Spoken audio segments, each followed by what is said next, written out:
Hello बच्चों, let's read our question. In some birds at the junction of quill and rachis, there appear to be a structure very similar to another feather. मतलब जो junction होता है quills और rachis का एक structure appear होता है जो कि very similar to another feather. ठीक है, तो वो क्या है कुछ बर्ड्स में, तो वो इसके ऑप्शंस हैं rachis, hyporachis, C inferior umbilicus, D superior umbilicus. तो यहाँ पर आपका जो की पॉइंट है किसके बारे में बात हो रही है, हमारा किसका, हमें स्ट्रक्चर ऑफ फेदर,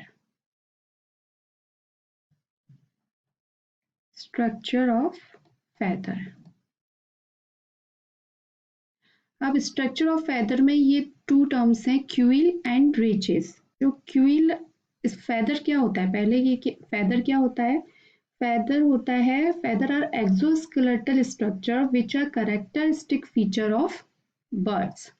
ये क्या होता है, एक्सोस्केलेटल स्ट्रक्चर. ओके, तो अब ये जो क्विल और रेचेस होते हैं, ये quill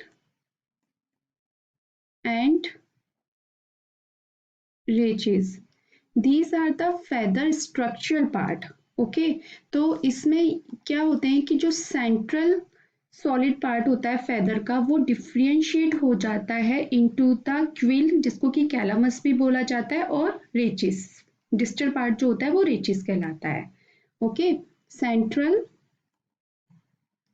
solid part of feather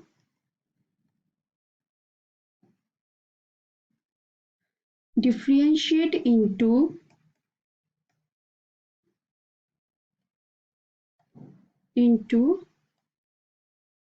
quill, जिसको कि हम क्या बोलते हैं, कैलामस भी बोला जाता है. ओके, दो नाम है इसके. एंड जो डिस्टल पार्ट होता है उसको हम क्या बोलते हैं, रेचिस. इन दो में ये डिवाइड हो जाते हैं. ओके, तो ये all about the quill and rachis. अब हम अपने ऑप्शन, अब ये बोल रहा है कि क्विल और रेचिस के जो जंक्शन होता है वहां पर एक स्ट्रक्चर अपीयर होता है, तो उसको हम क्या कहते हैं. ठीक है, जहां इन दोनों का मिलना होता है, पॉइंट होता है उसको. तो फर्स्ट आपका जो ऑप्शन है ए रेचिस, ये हमने बताया क्या होता है, एक from the longitudinal axis of when, ये रेचिस सेम यही होता है, तो ये तो नहीं होगा. ऑप्शन बी है आपका हाइपोरेचिस. हाइपोरेचिस आपका क्या होता है, small tuft of soft feather जो कि प्रेजेंट होता है नियर सुपीरियर अम्बिलिकस पर. हाइपोरेचिस, हाइपोरेचिस होता है आपका small tuft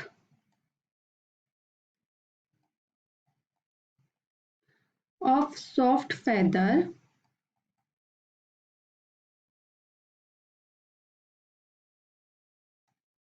which present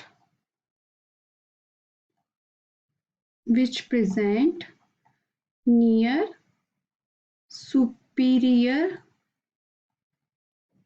umbilicus. ठीक है, ये हो गया आपका हाइपोरेचिस, तो ये भी नहीं होता है.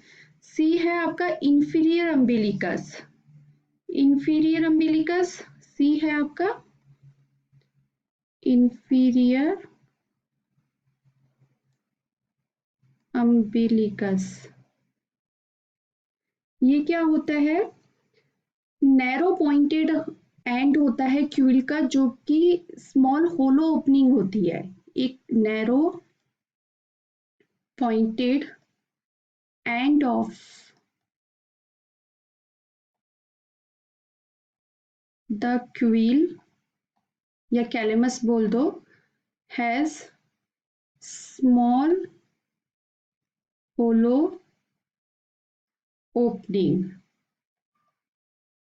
उसी को हम क्या बोलते हैं, उसी को हम क्या बोलते हैं, इंफीरियर अम्बिलिकस. जो ओपनिंग होती है क्विल की नैरो पॉइंट पे, तो वो जो कहलाती है वो इंफीरियर अम्बिलिकस होती है, और यहीं से फैदर को क्या मिलता है, रिसीव करता है फैदर न्यूट्रिशन या nourishment. Okay, this is all about the inferior umbilicus. लेकिन ये कहाँ का एंड होती है, क्यूल का होता है स्मॉल हॉलो ओपनिंग।